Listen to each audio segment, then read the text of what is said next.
నమస్కారం వార్తలకు స్వాగతం. ముందుగా ముఖ్యాంశాలు. మాజీ మంత్రి కేటీఆర్ మీడియా సమావేశం, పలు అంశాలపై వివరణ.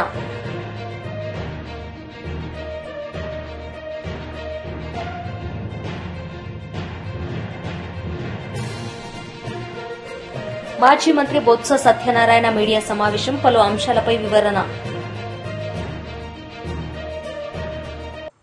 పోలిట్ బ్యూరో సభ్యులు వర్ల రామయ్య మీడియా సమావేశం నిర్వహించారు. ఈ సందర్భంగా ఆయన మాట్లాడారు.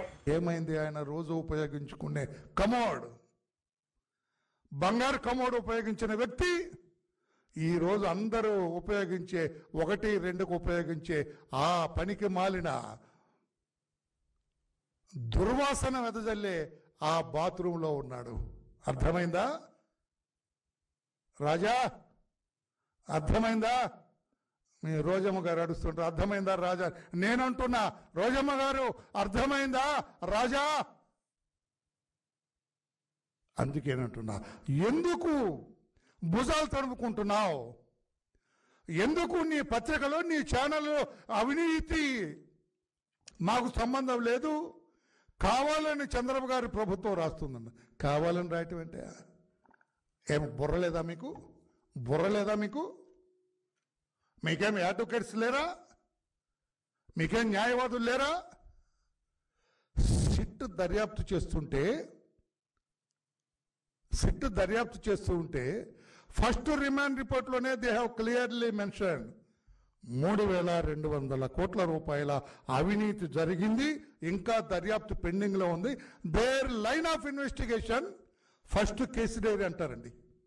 Case diary, first case diary remand రిపోర్ట్కి ఎంక్లోజ్ చేసి వాళ్ళు ఇస్తారు, కోర్టులో సమర్పిస్తారు. Then it will become a open document. అర్థమయ్యేటట్టు చెప్పాలి, రాష్ట్ర ప్రజలకు కూడా తెలియాలనే ఉద్దేశంతో నేను ఈరోజు ముందుకు వచ్చాను. అసలు సిట్ దర్యాప్తు చేస్తుండగా మేము మాట్లాడకూడదు అనుకున్నాం. అయినా కూడా రాష్ట్ర ప్రజలు ఆ పనికిమాలిన పత్రిక, ఆ పనికిమాలిన ఛానల్లో మాట్లాడుతుంది.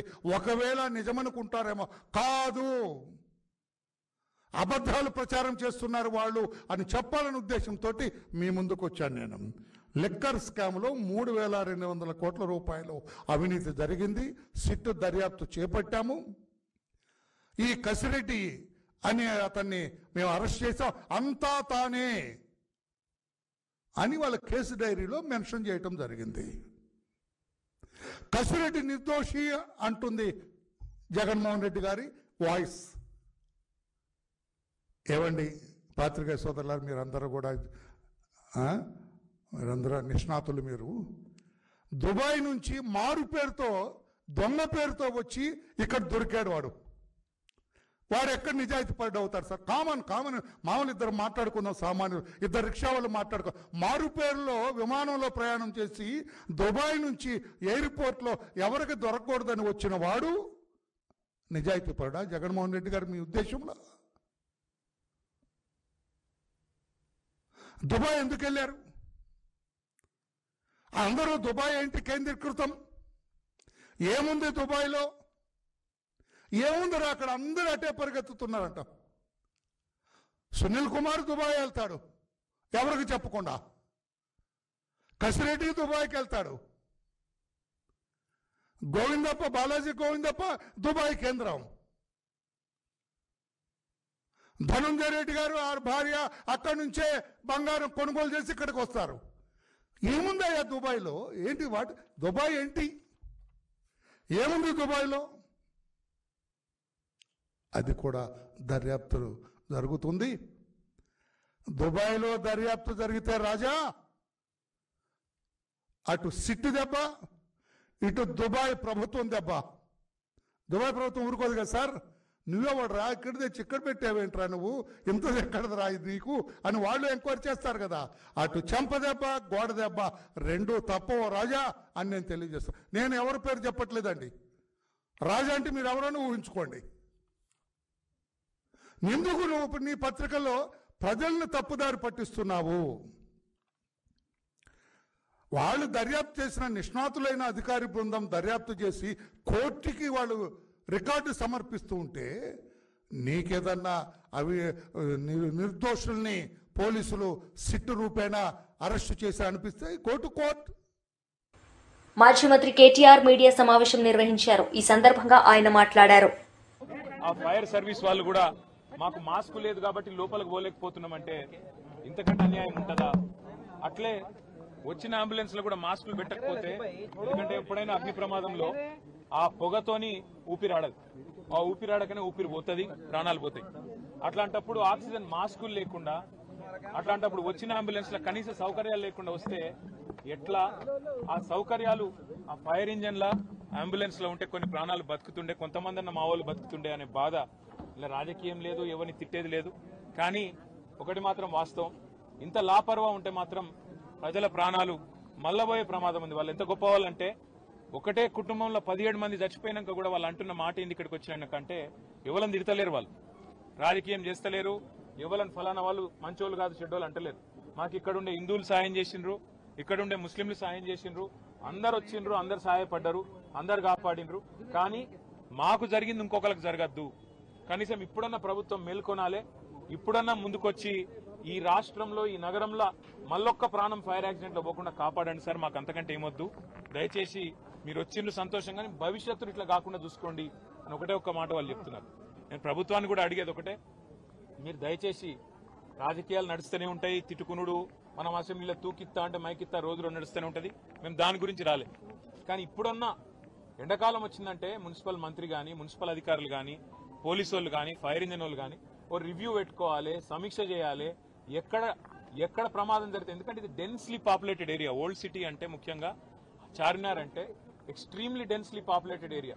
ఇక్కడ ఒక ఫైర్ ఇంజన్ రానికి పోనికి కూడా జాగుండదు, తెల్లారు లేస్తే అంత ట్రాఫిక్ ఉంటుంది ఇక్కడ. మరి ఇక్కడ ఏమన్నా అయితే ఎట్లా అనే ఒక ఆలోచన ముందు నుంచి ఉండాలి. ఇక్కడ ఫైర్ హైడ్రెంట్స్ పనిచేస్తున్నాయా లేవా, నీళ్ళు ఏడికెళ్ళి తేవాలి, ఇంజన్ అంటే వచ్చింది, నీళ్ళు ఏడికెళ్ళి తెచ్చుకోవాలి, లాస్ట్ మినిట్లా ఆ సోయి ఉండాలి, అధికారులకు ట్రైనింగ్ ఉండాలి, ఎప్పటికప్పుడు మాక్ డ్రిల్స్ ఉండాలి. అవేవి లేవు, ఇది మంచిది కాదు. రెండోది, అంబులెన్స్ వచ్చినాక ఆక్సిజన్ మాస్కులు లేకపోతే ఫైర్ యాక్సిడెంట్ అయిన కాడికి ఏం లాభం? వాళ్ళ బాధ అంతా ఏంటంటే 17 మంది చిన్న పిల్లలు 8 మంది పోయినారు. ఇంతకంటే అన్యాయం ఉంటుందా సార్? దయచేసి ఇంతకంటే దుర్దినం మా జీవితంలో లేదని వాళ్ళు చెప్తున్నారు. మేము కూడా ప్రభుత్వాన్ని ఒకటే కోరుతున్నాం, చచ్చిపోయినాక కాంపెన్సేషన్ ఒక 5 లక్షలు ఏదో ఇచ్చి చేతులు దులుపుకున్నాడు కాదు, భవిష్యత్తులో ఇంకెవరు చావకుండా చూడండి, భవిష్యత్తులో ఎవరికి ఇట్లాంటి దుర్మార్గమైన పరిస్థితి, ఇంత ఘోరమైన పరిస్థితి రాకుండా చూడండి. దయచేసి మీరు చేస్తున్నారు కొన్ని పనులు, ఇంకా మంచి పనులు చేయండి. అందాల పోటీలని వాటి మీద పెట్టిన శ్రద్ధ దీని మీద కూడా పెట్టండి, వాటి మీద పెట్టే ఖర్చు ఇక్కడ కూడా పెట్టండి. ఇక్కడనే కాదు, ఒక ఓల్డ్ సిటీ అనే కాదు, హైదరాబాద్ అనే కాదు, రాష్ట్రంలో ఏ మారుమూల పల్లె గాని పట్టణంలో గాని యాక్సిడెంట్ అయ్యింది అంటే వెంటనే ప్రాణాలు కాపాడుతందుకు కావాల్సిన సరుకు సరంజామా, మనుషులు, ట్రైనింగ్ ఇవన్నీ ఉండాలి. అవన్నీ ఉండకపోతే ఉత్తగానే వచ్చినాం పోయినామంటే కరెక్ట్ కాదు. ముఖ్యమంత్రి గారు కూడా వచ్చేది ఉండే, కనీసం వచ్చి చూస్తే, ఎందుకంటే ఆయననే హోంమంత్రి, ఇంకొకరు ఎవరు లేరు. మరి ఆయన కిందికే ఫైర్ డిపార్ట్మెంట్ వస్తుంది, ఆయన కిందికే హోంశాఖ వస్తుంది. ఆయన వస్తే అధికారులు కూడా అప్రమత్తంగా ఉంటారు, అధికారులు కూడా చేస్తారు. వాళ్ళు తనలాడేది వాళ్ళు తనలాడుతున్నారు, పోలీసు వాళ్ళు, మున్సిపల్ అధికారులు వాళ్ళు పాపం చేసే కాడికి చేస్తున్నారు. కానీ పైనున్నోళ్ళు పైసలు ఇవ్వాలి, ఇకప్పుడు మాక్ డ్రిల్స్ ఉండాలి. దయచేసి భవిష్యత్తులో ఎక్కడ కూడా మళ్ళీ ఇట్లాంటి ప్రమాదం జరిగేటట్టన్నా మనం ప్రయత్నం ఉండాలని కోరుతూ, మరి వాళ్ళకి ఇచ్చిన కాంపెన్సేషన్ కూడా కరెక్ట్ కాదు. 5 లక్షలు ఇచ్చిండ్రు, ఇక అదేదో సరిపోతుంది అన్నట్టు. కానీ ప్రాణ నష్టం జరిగింది, ఆ కుటుంబమే ఇవాళ అతలకుతలమైంది. ఖచ్చితంగా కనీసం ఒక 25 లక్షల నష్టపరిహారం ఇవ్వాలని చెప్పి రాష్ట్ర ప్రభుత్వాన్ని మేము కోరుతున్నాం. మళ్ళా భవిష్యత్తులో ఇట్లా ఎక్కడ కూడా ఎవరికి కూడా కావద్దు.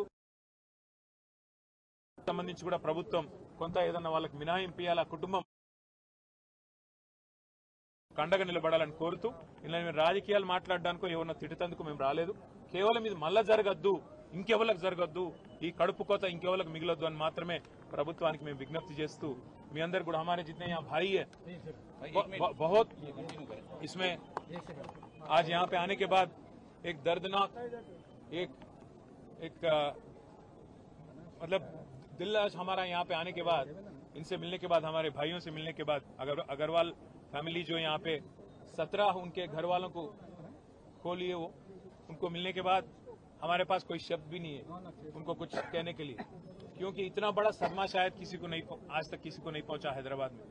एक ही घर में 17 उनके फैमिली मेंबर आज उनका डेथ हो गया, और उसकी एक ही वजह है, अगर जल्दी से यहाँ जो एम्बुलेंस आई, जो फायर इंजन आई, उसमें पानी का सहूलत रहता और ऑक्सीजन मास्क रहते तो कुछ लोग कम से कम उनमें से बच जाते. ये नहीं. శాసన మండలి విపక్ష నేత బొత్స సత్యనారాయణ మీడియా సమావేశం నిర్వహించారు. ఈ సందర్భంగా ఆయన మాట్లాడారు. పోటీ పెట్టినప్పుడు మన అత్యవసర మార్కులతో ఆ రోజు 70 సరిపడా మరి అవిశ్వాసం పెట్టినప్పుడు వచ్చి 74 మంది ఇచ్చారు కదా. మరి అందులో అక్షోభ మెంబర్లు తీసేస్తే మిగతా వాళ్ళు సుమారు 63 మంది కార్పొరేట్లు ఉన్నారు కదా కూటమికి. కోరం వచ్చి 54 ఉంటే సరిపోద్ది కదా, 54 55 సరిపోద్ది కదా. మరి ఎందుకు ఏమంటే వాళ్ళకి తేడాలు వచ్చాయన్నా. దేంట్లో తేడా, లెక్కల్లో తేడాలు వచ్చాయా, దేంట్లో తేడాలు వచ్చాయని దీన్ని బట్టి అర్థమవుతుంది ఏంటంటే రాష్ట్ర ప్రజానీకం కానీ విశాఖ నగరవాసులు కానీ అందరూ అర్థం చేసుకోవాల్సింది ఏంటంటే ఈ కూటమి ప్రభుత్వానికి వాళ్ళకి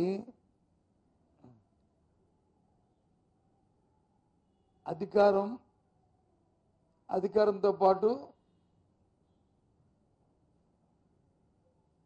దోచుకోవడం, ఈ రెండు వాళ్ళకి అవసరం.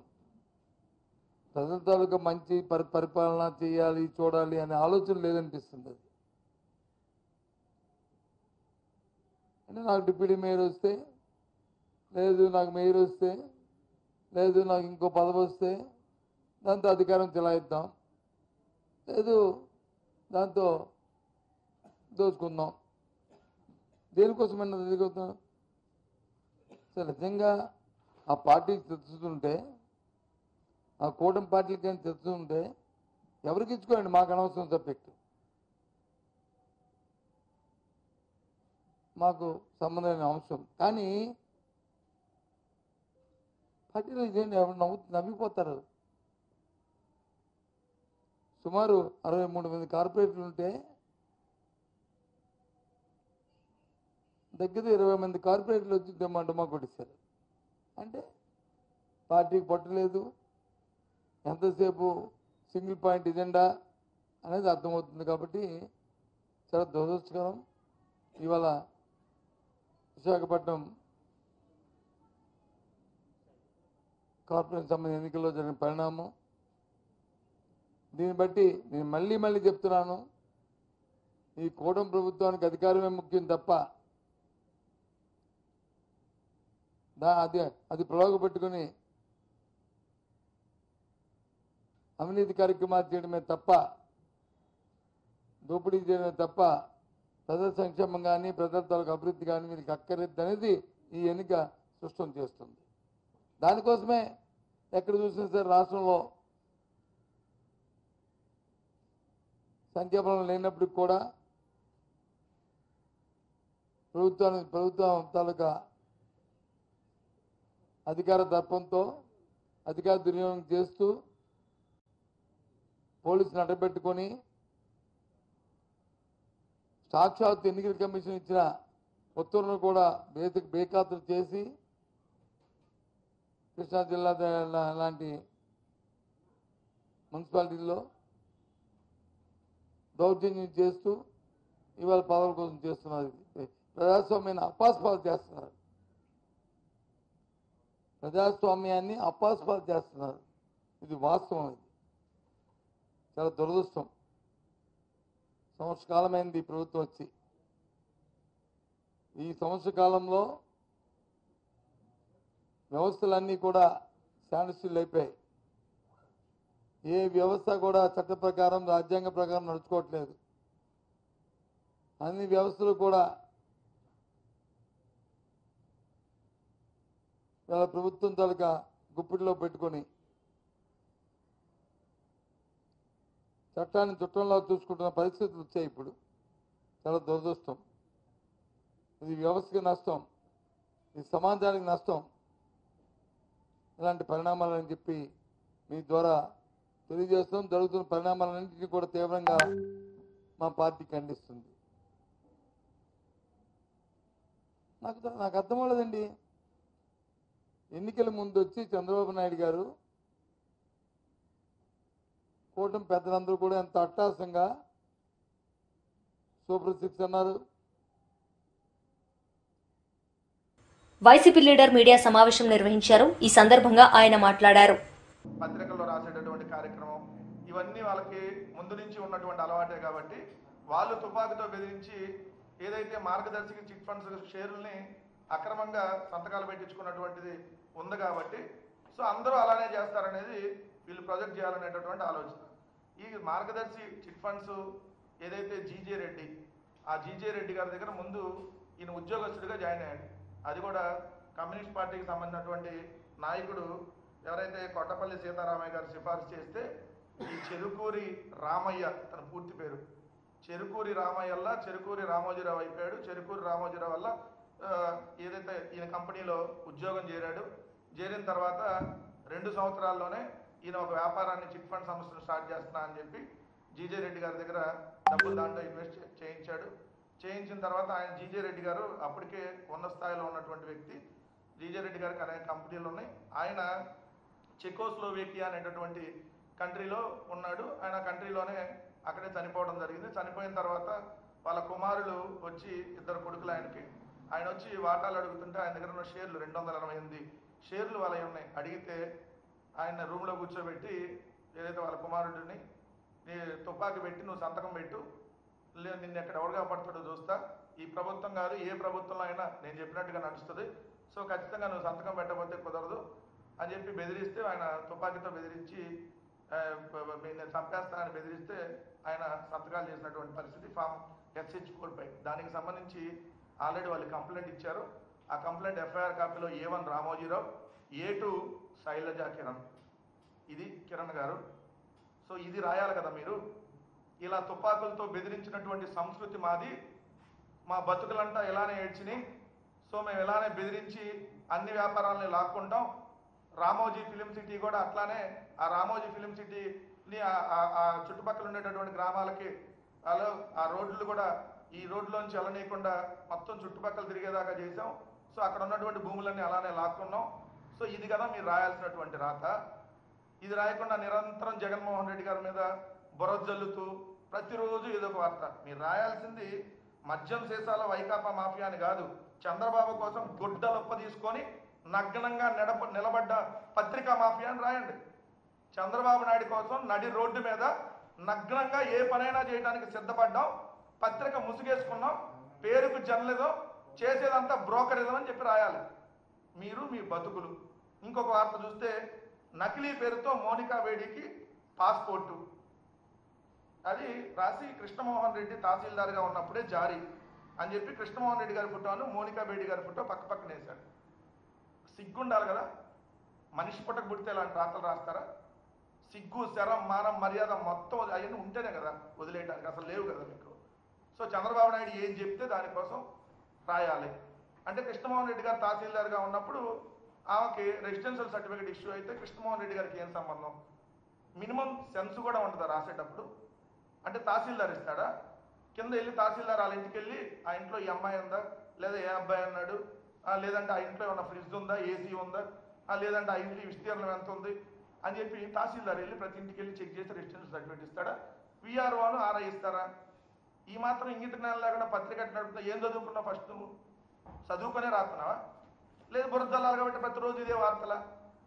కృష్ణమోహన్ రెడ్డి గారు లాంటి నిజాయితీ కలిగినటువంటి ఆఫీసర్ మీద నువ్వు ఈ విధమైనటువంటి వార్త. ఇక్కడ నువ్వు రాయాల్సింది ఏంటో తెలుసా? చంద్రబాబు నాయుడు ముఖ్యమంత్రిగా ఉన్నప్పుడు మోనికా బేడీకి పాస్పోర్ట్ ఇచ్చాం. చంద్రబాబు నాయుడు అనేటటువంటి ఏదైతే ముఖ్యమంత్రిగా ఉన్నప్పుడే మోనికా బేడీకి పాస్పోర్ట్ వచ్చిందని దేశవ్యాప్తంగా హైలైట్ అయితే రాయాలి వార్త. ఎందుకంటే అట్లాంటి నాయకుడు, పెద్ద ప్రపంచ నాయకుడు ముఖ్యమంత్రిగా ఉన్నప్పుడు మోనికా బేడీ గారికి పాస్పోర్ట్ వచ్చింది. అది కదా మనం రాయాల్సినటువంటి వార్త. 2 రాస్తూ అప్పట్లో కర్నూలు ఎస్పీగా PSR ఆంజనేయులు గారు ఉన్నప్పుడు పాస్పోర్ట్ ఇష్యూ అయింది. వేసవి సెలవులను పురస్కరించుకుని తెలంగాణ రాష్ట్ర భాష సాంస్కృతిక శాఖ వారి సహకారంతో రత్నగిరి ఫౌండేషన్ ఆధ్వర్యంలో నిర్వహించిన సాంస్కృతిక కళా శిక్షణ తరగతులు ఆదివారం సాయంకాలం కొల్లాపూర్ పట్టణంలోని మినీ స్టేడియం నందు నిర్వహించిన కార్యక్రమంలో ముఖ్య అతిథులుగా హాజరైన మేనేజింగ్ ట్రస్టీస్ జూపల్లి జగన్మోహన్ రావు గారు, యువ నాయకులు జూపల్లి అరుణ్ గారు ప్రారంభించారు.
మహేశ్వరం నియోజకవర్గం బడంగ్పేట్ మున్సిపల్ కార్పొరేషన్ నాదుర్గ్లో గ్రామంలోని ప్రసిద్ధిగాంచిన లింగమయ్య స్వామి ఆలయంలో ఈరోజు శ్రీ శ్రీ శ్రీ లింగస్వామి కళ్యాణ మహోత్సవం అంగరంగ వైభవంగా నిర్వహించారు. లింగస్వామి వారికి ప్రత్యేక పూజలు నిర్వహించారు. ఈ సందర్భంగా ఆలయ కమిటీ సభ్యులందరూ కలిసి హాజరైన ప్రముఖులందరికీ ఘనంగా సత్కరించారు. ఈ కార్యక్రమంలో రాష్ట్ర నాయకులు, జిల్లా నాయకులు, కార్పొరేషన్ అధ్యక్షులు, మాజీ ప్రజాప్రతినిధులు, భక్తులు పెద్ద సంఖ్యలో పాల్గొన్నారు.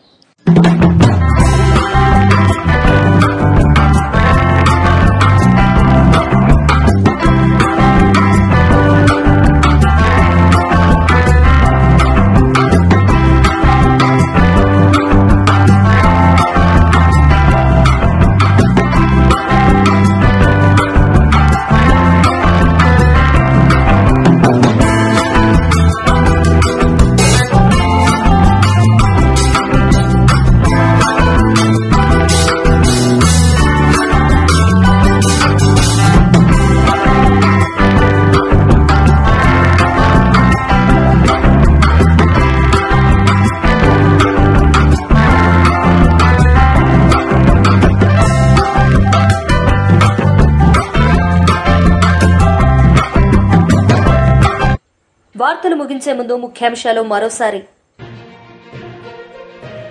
మాజీ మంత్రి కేటీఆర్ మీడియా సమావేశం, పలు అంశాలపై వివరణ.